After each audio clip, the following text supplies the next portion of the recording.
qeeraa gizee jaa waan fokkottu waan namni akkana jee bira dabru ture. Alhamdulillah rabbil alamin ga dalagaan tarabbiiti. Akkam jirtan nagaa hordoftoota kiyya jaalatamtoota kiyya har'a kan inni itti argamu magaalaa Baddeessaa. Magaalaan Baddeessaa yeroo dheeraadhaaf akkanan turre akkas isin itti turte isin agarsiisa. Qeeraan qabdu bakka itti bashannaniin qabdu iddoo karaarra gizee deeman qushaashaa akkuma beektan kantiibaan keenya kaamma qabatee magaalaa Baddeessaa irratti qeeraa ajaa'ibaa ijaarame torbaan takka boodanii eebbifama isin agarsiisa. Kantiibaa keenya magaalaa Baddeessaatis bareechee magaalaa Baddeessaa qeeraa qushaashin bakka itti naqamu tolchee bareechee isaa waliin isin wal barsiisa haadaa wannuun isin jaa. Akkuma agartan gaana jala deema hordoftoota kiyyaa magaalaan Baddeessaa kun akkana qeeraa qabdi fooqii qabdi bakka hawaasni keenya adurraa ka'ee itti jimaa gurguratu qabdi akkami nagaan fayyaadha nagaa kun walitti dhufne gaayii akkuma beektu anilleen wardaanooleen naan jaanii magaalaa kantiibaa magaalaa biyyattii yarraan haasa'uu qabaa kantiibaa biyya keenya galatoonfachuun qabaa akkana qeeraa bakka qushaashaatti naqan kana godhuu keetiif hedduu takka galatoomi asumaan waan mee nama dhaammattoo jiraatte. Duraan dursa baga gara magaalaa teeti nagaan nu dhuftee jennaa wardaa Oromoo wardaa nooleen jennu nuti wardaa Oromooti sabaati dhimma uummata daleedii waan ta'eef gosaan yaamnu wardaa Oromooti magaalaa jaalalaa magaalaa handhuura carcar handhuura ona murawwaa bakka galmi odaa bultumitti argamu magaalaa Baddeessaa baga nagaan dhuftee iddoon amma jirru kun ammoo bakka qalmaa looniif re'ee yookaan immoo qeeraa magaalaa Baddeessaati. Bakki amma daawwachaa jirru kuni magaalaa irra baay'een namaa foonni nyaataa garuu bakka itti qalamu hin qabu ture. Bakki kun gaarbeejii iddoo itti kosiin gatamu ture. Har'a akka bareedee miidhagdee magaalaan tiyya maal fakkaatti jettee wardaan teenyalleen dhuftee nu ilaaluu isiitiif galata qabdi. Achumaanuu immoo torbee kana keessa eebba qabna waan ta'eef eebba kanarratti illee nu argamtee nu wajji akka eebbisiistuufi gara fuuldurattis ammoo magaalaa kana keessatti investara taate investimentii bareedduu nu gaafachaas jirti waan ta'eef yeroo gabaabatti gara investimentii sanittis galtee hawaasa magaalaa kanaatiif faayidaa guddaadha qaba yaanni isiin qabdu sanii achumaanuu isiinis fayyadamaadha hawaasa magaalaa kanaa akka fayyaduu fi investaroota biraallee akka nu harkistu abdiidha qabna kanaaf irra deebi'ee egaa maqaa kiyyaa fi maqaa bulchiinsa magaalaa Baddeessaatiin baga nagaan nu dhuftee baga qeeraa keenyallee nu daawwattee jechuu barbaada. Baga nagaan neetee atilleen hedduu nama gaariidha. Kana durri bakka itti waa naqanii durri kanaa dursaa atilleen baga nuuf jiraattee baga wal agarreen jaa. Asumaanuu anilleen magaalaa Baddeessaa irratti ijoollee magaalaa Baddeessaa tabiyyaalaa jirtuu fi tabiyya keessa jirtu wajjin wal gargaarree wal cinaa dhaabbannee akka waan takka buusnuun barbaada. Gama kiyyaan waan ani gama kiyyaan godhuu fadhus ni jira ijoollee Baddeessaati wajjin wal mari'adhee itti qabsoonee magaalaa Baddeessaa akkana gatuu hin qabnu itti dhalannee itti guddannee ka'umsi keenya Baddeessarraan kaa biyya takka bararuu yoo feene dhalattuu Baddeessaa jaameetiin paaspoortiin kiyya achiin ka'uma ijoollee magaalaa Baddeessaa tabiyya jirtus tabiyyaalaa jirtus wal mari'annee kantiibaan keenya kun isiniif hin jiraan hunjee wal mari'annee waan takka irra bu'aa takka oolchuu qabna asumaanuu mee keessummaa teenya takkaa jira. Habootiyaa hottu isiinillee dhaamsa qabdu isiniif haa keessu. Nagaami baga nagaan dhufu. Nagaa magaalaan Baddeessaa qeeraan gaafa duru Islaamaa isa qalama Amaaraa isa qalama waan hin jedhamne waan waliin laaqame tokko ture. Alhamdulillah rabbil alamin gaammaan tana asiin nugee rabbiin nu haa guddis isaanis fiixa nu haa baasu magaalaan teenya bakka bishaan horiin itti qalamu.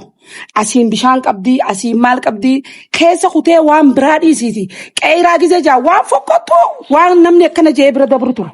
Alhamdulillah rabbil alamin ga dalagaan tarabbiiti nama biyyaa quuqamu nama biyyaa rifatu akkanatti dalagee garsiisa yeroo duraatiif waan bakka bashannanaa waan bakka maarree jaarrajanii hedduu lafaa ture namni dura miila dhiqateet matatti deebi'a. Osoo ajaan tun as jirtu waa meeqa hojjetamaa turte magaalaa Baddeessaa keessatti amma garuu waan bareedduudha wardaa teenya isinillee dhuftanii waan kana nu laaluuf hedduu gammannaa bu'uura jireenyaati magaalaan itti dhalattanii itti guddattan tana ka'umsi keessan kana magaalaa Baddeessaa gisee jaan diaspora meeqa jira ijoolleen teenya mineenara garuu fooqii biyya biratti adda addaa jaran waan takka darbaati bakka sanatti waa mul'isaa dhaamsin isinii dabarsu kana akkuma wardaa kanatti hoottaa investimentiin karaan bana waan barbaaddan arkachuu dandeessan namni tokko yoo gaafatan dura nama aarse katti aanu nama gammachiisu mala ulee tokkootiin ulee takka dhayina hoottaa waan dhabdan manguddoon baddeessaanii jirra nuti asit dalannee asitti ilmaan horree asit kannannee as tattaa'u jira isin dhaggeeffatu jira du'aa illee isiniif goona haalaan gammachuun qeeraadhaan adda gaamtaanis haruman harkee jechaan hin danda'a maaliif yoo itti tolfamees jechaan hin danda'a an biyya biraatiif iddanii waan kan akka bulukeeta keessammoo yoom jaartan hajo'uun dhagaame hedduu waan nama gammachiisu giseen amma asiinis achi deemu isteediyoom magaalaa baddeessaa dirree kubbaa dhoqqee ijoolleen asitti seelti. Isteediyoom dirree dawaa isteediyoom ciroo ijoolleen teenya ciroo dheedhee taphatti qaayida. Maaliif biyya ni qabna lafa ni qabna maallaqa illee ni qabna diyaaspoora illee ni qabna kanaafuu nu dirmadhaa piliis ilmaan Oromoo sodaan hin jirtu lafti bal'oodha nutti as dhiyaadhaa wardaan olee galatoomii bulchaa keenyas galatoomii asitti na dhaleessu keessaniif galatoomaan isinillee galatoomaadha.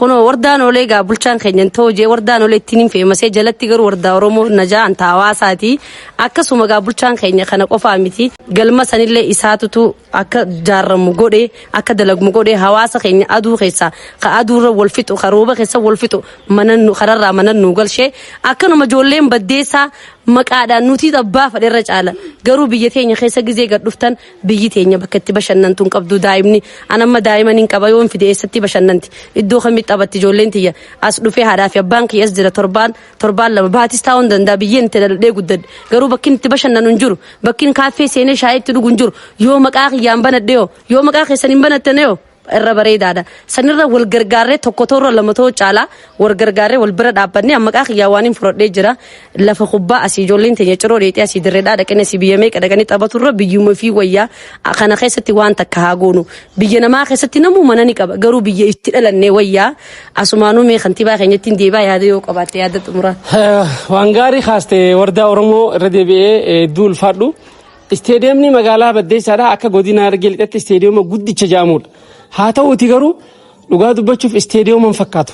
Kanarraa kan ka'e ijoolleen teenya magaalaan guddoon akka lammaffatti lakkaa'amtu godinarraa Baddeessaadha. Garuu namatti dhaga'ama. Sababa isteediyoomni kun hin suphaminiif waan isaan malu hin harkatiniif ijoolleen teenya hirna ciroo bakka biraa dheeyxee dorgomte jechuudha. Bara kana garuu nutis akka mootummaatti karoora qabna. Isteediyooma kana suphine dirree ispoortii guutuu godhuu qabnaa yaada jiru. Akkuma jiddugalli jimaa miidhagee kana bareede kana isteediyoomni keenyas miidhaguu irra jiraata. Reefu yaada wardaan kaaste. Hoottaa tokkorra lama wayyaa dhufnee magaalaa teenya haa bareeffannu haa miidheeffannu jette. Nu miti abbaan isinii nu boru har'a ramaddiin dhufnee boruu keessaa deemna. Hanga jirrummoo teenya dhuftanii abbaa barbaaddan bakka barbaaddan waan isinii malu. Fakkeenyaaf isteediyooma kana isteediyooma ijoolleen teessan itti taphattu ijoolleen teessan araada adda addaarraa achi yoo oolte irra wayya waan ta'eef. Horee itti ijaaranii yoo maqaa diyaaspooraa magaalaa Baddeessaatiin isteediyooma kana suphan magaalattiin fayyadamaadha ijoolleen as keessa jirtu fayyadamaadha. Tanaaf investarummaa gaggeessan cinatti faayidaa hawaasa isaaniitiif qooda lafa kaayyachuu qaban waan ta'eef tana qofaa miti bishaan nama dhuunfaatu nuu baase. Rabbi haa kennuufi obboleessa keenya Nabiil Ahmed Alii jedhama halul khayriidha maashina haaree nuu kenneeti bishaan parsekandis leetira 30 kan nu danda'u magaalaa Baddeessaa bira kutee bakka fedhe obaasuu danda'u nu baaseeti sababa hanqina baajetaa cufamee taa'u jira jechuudha. Ijoolleen Baddeessaa ta Itoophiyaa keessas jirtan ta biyya alaas jirtan ta miidiyaa or tiktaaka wardaa Oromoo daawwattan hundinuu bishaan kun uummata keessan turraa fayyadame irraa dhuga waan ta'eef obboleessa keenya tokkootu nu baase isinis ammoo akka magaalaa tanaaf tajaajila irra oolu yoo gootan yoo waliin taane malee Baddeessaan kophaasii bareeddu hin jiru mootummaa jechuun uummata waan ta'eef nu akka bulchiinsa magaalatti daandiilee keessaa suphuudhaaf waan hedduu qabannee karoora qabnaa daandiin asfaaltiidha dabalata karaa hospitaala gaddeemu galata qabdi amiiraan bakka buutuun paarlaamaa magaalaa fi aanaa odaa bultum achii nuuf falmaa jirti dhimma kana nus dhiibbaa dandeenyu godhu jirra kunilleen yeroo gabaabaatti ni milkaa'a jennee abdannaa keessumaa immoo bu'uuraalee misoomaa guutamtee fi hin jirtu Baddeessaa hanqina hedduu qabdi. Dhugaa dubbachuuf maqaan isiitii fi wanti keessa jiru wal adda jechuudha. Wardaan hogguu jettu guddoo namni hedduun beeku Garummo magaalaan isin keessaa dhalatte isin fakkaattu. Akkanuma jechuun namoota biraatiif illee. Tanaaf dhuftanii magaalaa teessan nuti akka namatti hanqina qabaachuu dandeenya. Bakka hanqina qabutti nu gorsaa, bakka dadhabnetti nu jabeessaa, waliin taanee biyya tana guddisuun nurra jiraata waan taateef maqaa guddittii baddeessaa kana yoo xiqqaate maqaa baddeessaa san qabaachuu qabdi waan ta'eef bu'uuraalee misoomaa amma jennu kana bishaan diriirsuu baasnee jirra. Isteediyooma kana suphuu wama xixiqqoo kana yoo gootan nuti waan biraa nutu kabar godha uummata keenya hojii taaneeti. Warri miidiyaa wardaa Oromoodhaa daawwatamu deebii akka nuu kennitan abdii guddaa isinirraa qabna. Akka bulchiinsa magaalaa baddeessatti harka bal'aa qabna, dugda bal'aa garaa gaarii isinii qabna, isin simachuuf qophiidha jenna. Asii immoo kabajamtuun haayateen teenya ta yeroo hunda nu biraan dhabamne waan bal'aa itti daatee jirti. Isinis ammoo waan amma isinii tuttuine kanarra dhaabbattanii viidiyoo daawwattan tanarras dhaabbattanii deebii akka nuu kennitanii fi magaalaa teenya magaalaa jaalalaa, magaalaa misoomaa, magaalaa bareedduu miidhagduu investimantiinis dhuftanii waa hedduu akka misoomsitan abdiidha isinirraa qabna. Irra deebi'ee wardaa Oromootiif galata guddaa nu biraa qabda akka bulchiinsa magaalatti akka sabattis ulfaadhu alla magantahiin sin jechuu ni barbaada. Galatoomii. Mee hayaatee waan qabu. Ayyee galatoomaan jaa waa hunda bulchaan keenya fixee jira. Rabbi umrii isallee haa dheeressu. Mati qashaadha inni. Akka je'e kanattillee bu'uura haaya waan kaa'een qabu irra guddaa qeeraa kanattillee gammanne waa hunda deebi'ee ilma namallee warra wajjin daldalu haa saba isaan ta'inillee kadhate mana murtii aadaa naa jaari jechuudhaan silkii bichaa yaammatee namni sun akkasitti waan wal beekaniif ka biyya tanatti hin dhalatin hagaa isaa ijoolleenya qabullee nu jaaree nu jammaree jira sanillee fixachuuf deemnaa akka isin nu qaanyessine akka isin nu rifachisne abdii guutuun isinirraa qaba. Diyaasbooraa magaalaa baddeessaa akkan isinitti abdadhuun hin beeka. Akkanallee karaa wardaa Oromootiin yaada keessan waan isin dhibees ibsitanii torbaan hin teessan gaaniin arga. Maaliif hayaatee argitan gaa galaana keessan adbaarii teessan as taa'eetuman gaa isin kadhadha biyya tana tolchaa bareechaa jee fooqii adda addaa ijaartanii nu gammachiistanii investimantiinis milkooytanii akka galtan abdiin qaba. Galatoomaan isinin jaa thank you very much. Asumaanuu wanni dhaammachuu barbaadu ga'ani miidiyaa kana gizeen dhufu akka qaldittiin dhufe akka qaldittiin akka bakka guddatti argame maqaan kiyya wardaa Oromooti wardaa noolee warri gosaan deemtan gosummaa dhaabaadha wardaa Oromootiin tala sabaati gosummaan hin deemu namni gizee karaa miidiyaa dhufuun hin feemasa jeen dhufu qalditti dhufne dhageetti arkanne ani ta gosaatii miti ta Oromooti warri kana dura wardaa noolee naan jetta wardaa Oromoon irraa jijjiira kantiibaa magaalaa biyyattii yaannaa baasee asumaanuu yaadannoodha. Kaniin joojolleen biyyattii hundi keessanuu nuti maqaan keenya guddaa xiqqaa guddaan keenya warra zannatee warra boonee deemu qabaannus dhabnus warra fataajoo magaalaan teenya garuu akkasii miti magaalaa teenya kottaa daawwadhaa yeroo gaarii qabaadhaa nageenyaa tura koomantii teessaniin eega yaada babbareedaa warri kun immoo keessaa walitti dhufnaa yeroo gaarii naa qabaadhaa isinis galatoomaa.